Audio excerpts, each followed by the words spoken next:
today I am Teresa Pablo, the student nurse. So for today, I will be doing the application of hot compress.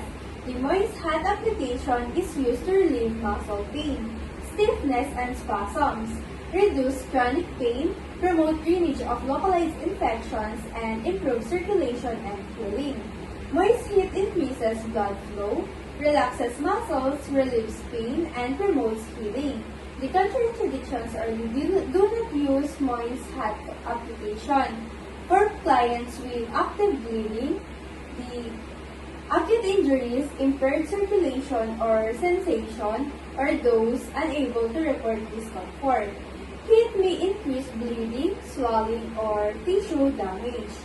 And before the procedure, I will assess the patient's skin color, temperature, circulation, sensation, pain level, redness, swelling, or wounds. And also review the physician's order and check for contraindications. And this ensures the heat therapy is safe and appropriate for the client. And after the procedure, I will reassess the skin condition, circulation, sensation, pain level, muscle relaxation, stiffness, and the client's comfort, while observing for excessive redness, burns, blistering, or increased pain. And this evaluates the effectiveness of the therapy and detects any complications. I will now verify the client's identity. Good day, ma'am. I am Teresa Pablo, your student nurse for today.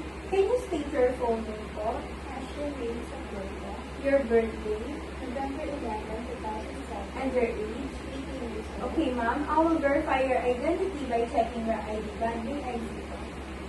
Okay, thank you po. And verifying the client's identity prevents errors and ensures the correct client receives the correct procedure. Next, I'll verify the doctor's order for the type of moist heat application, location, duration, and desired temperature.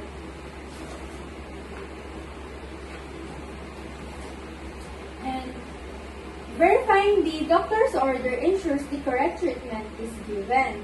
Next, I will review the client's chart for the medical history and contraindications that may prohibit the use of hot or warm therapy.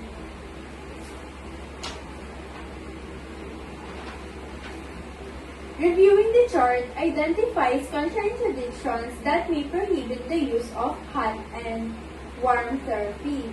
Next is, I will assess the client's skin around the area to be treated and check the client's temperature and pain sensitivity. Assessment determines skin condition, temperature, pain sensitivity, and heat therapy is safe.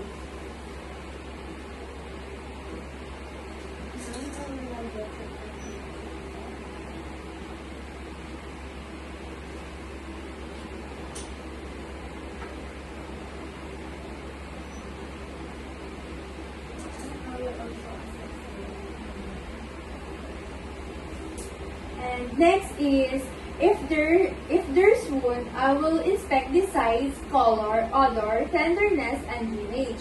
Because inspection evaluates the wound before the procedure.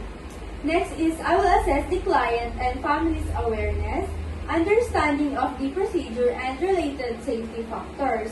Because assessment promotes understanding, cooperation, and safety. Next is, I will also assess the client's vital signs and mobility. Assessment provides baseline data and determines the client's ability to tolerate the procedure. Ma'am, I will get your medical side of your temperature.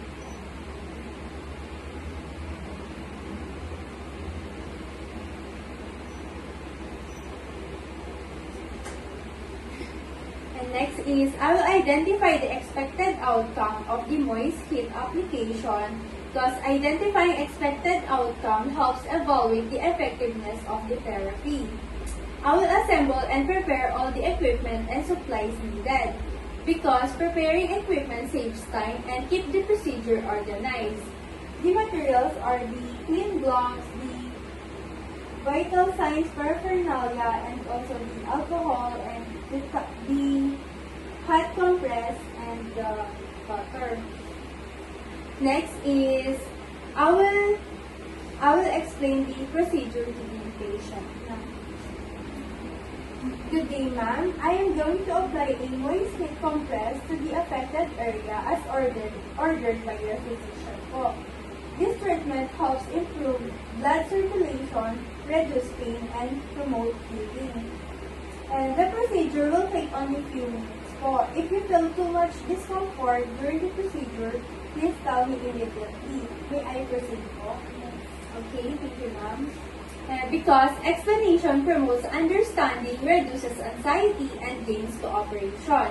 Next is I will describe the sensation the clients may feel and explain the precautions to prevent friction or numbness. Ma'am, while the moist heat compress is applied, you may feel warm on the affected area. The compress should feel warm and comfortable, not hot. If you feel burning, too much heat, or pain, please tell me immediately so I can stop the procedure po. Thank you po.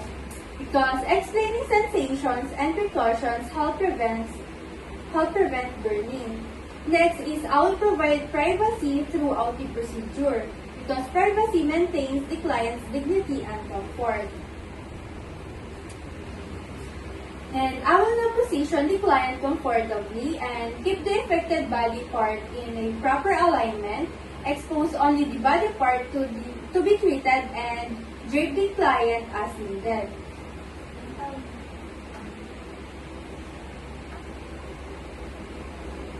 Because proper positioning promotes comfort, body alignment, and privacy.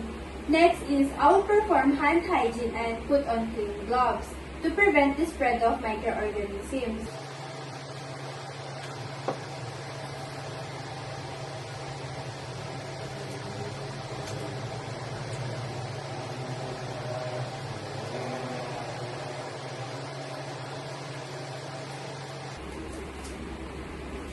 And next is I will place a towel or the waterproof pad under the area to be treated.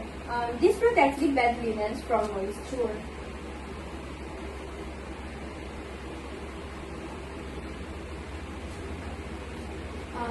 I will now apply the moist heat compress to the affected area and mold it over the site because proper application ensures effective heat therapy.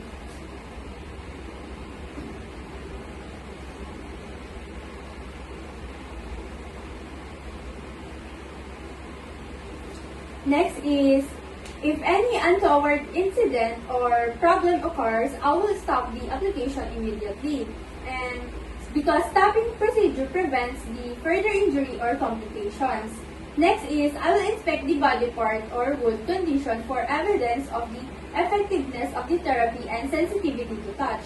Because inspection evaluates the effectiveness of therapy and sensitivity to touch.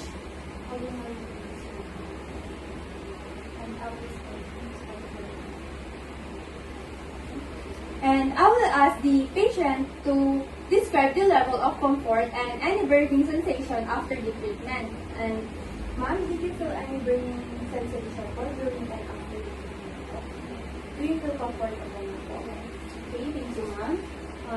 Because the client's response helps the evaluate comfort and burning sensation. Next is I will obtain the client's vital signs and compare them with the baseline. Because comparing vital signs with the baseline helps evaluate the client's response to therapy. Ma'am, I will get your temperature.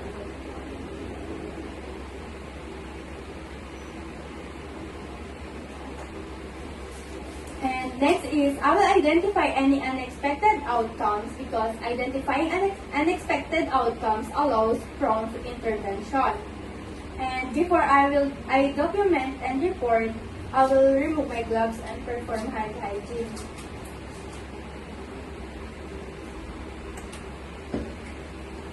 And lastly, I will document and report all the pertinent information about the procedure performed because documentation and reporting ensures accurate records and continuity of care. That's all. Thank you.